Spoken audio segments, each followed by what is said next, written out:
മിശിഹായിൽ പ്രിയപ്പെട്ടവരെ, വിശുദ്ധ വാരാചരണത്തിൻ്റെ പുണ്യതീരങ്ങളിൽ രക്ഷകൻ്റെ പീഡാനുഭവങ്ങളെ ധ്യാനിച്ചുകൊണ്ട് ഉയർപ്പിൻ്റെ മഹത്വത്തിലേക്ക് പ്രവേശിക്കുമ്പോൾ വെളുത്തങ്ങാടി രൂപതയ്ക്കിത് ആത്മീയ ഹർഷത്തിൻ്റെ ധന്യനിമിഷമാണ്. വിളവധികം വേലക്കാരു ചുരുക്കം എന്ന കർത്താവിൻ്റെ വചനം നെഞ്ചേറ്റി അവിടുത്തെ മുന്തിരിത്തോപ്പിലെ വിശ്വസ്തരായ വേലക്കാരാകുവാൻ ഒരുങ്ങുന്ന നമ്മുടെ പ്രിയ വൈദിക വിദ്യാർത്ഥികൾ തങ്ങളുടെ പൗരോഹിത്യ പരിശീലനത്തിലെ നിർണായകമായ ശുശ്രൂഷ പദവികളിലേക്ക് പ്രവേശിക്കുകയാണ്.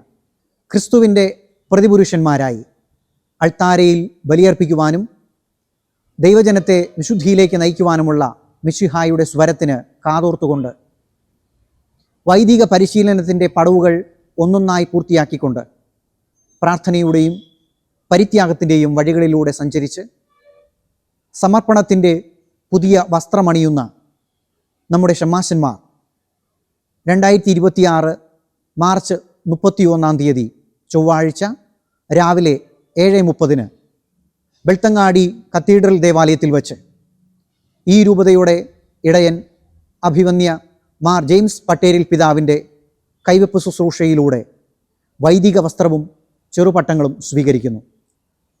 ഈ മഹനീയ ദിനത്തിൽ ബ്രദർ സെബാസ്റ്റ്യൻ മേനാച്ചേരി ഡീക്കൻ പട്ടം സ്വീകരിച്ച് ബലിപീഠത്തിൻ്റെ ശുശ്രൂഷകനാകുമ്പോൾ ബ്രദർ ഫിലിപ്പ് കാഞ്ഞിരവിള തോപ്പതിയാക്കോന പട്ടത്തിലൂടെയും brother John Vettuvazhi, brother Paul Varankalkudi, brother Emmanuel Chennakkattukunnel, brother Paulose Valukkaran എന്നിവർ കാറോയ പട്ടത്തിലൂടെയും വചനത്തിൻ്റെ ശുശ്രൂഷകരാകുവാൻ അനുഗ്രഹീതരാകുന്നു.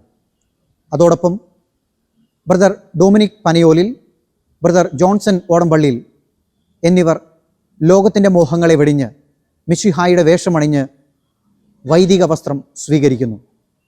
പരിശുദ്ധ സഭയുടെ പഠനമനുസരിച്ച് വൈദികൻ ക്രിസ്തുവിൻ്റെ സ്നേഹത്തിൻ്റെ അടയാളമാണ്.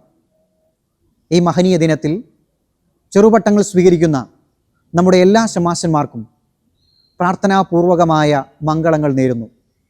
ഇവർ ക്രിസ്തുവിൻ്റെ ഹൃദയത്തിനിണങ്ങിയ വിശ്വസ്തരായ ഇടയന്മാരായും കരുണയുടെ ഉറവിടങ്ങളായും വളരട്ടെ എന്ന് നമുക്ക് ഹൃദയപൂർവ്വം പ്രാർത്ഥിക്കാം.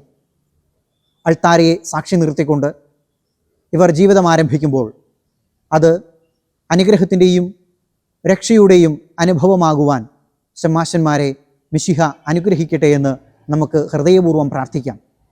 അനേകം യുവാക്കൾ പൗരോഹിത്യ പാതയിലേക്ക് കടന്നു വരാൻ ഈ ദിനം കാരണമാകട്ടെ.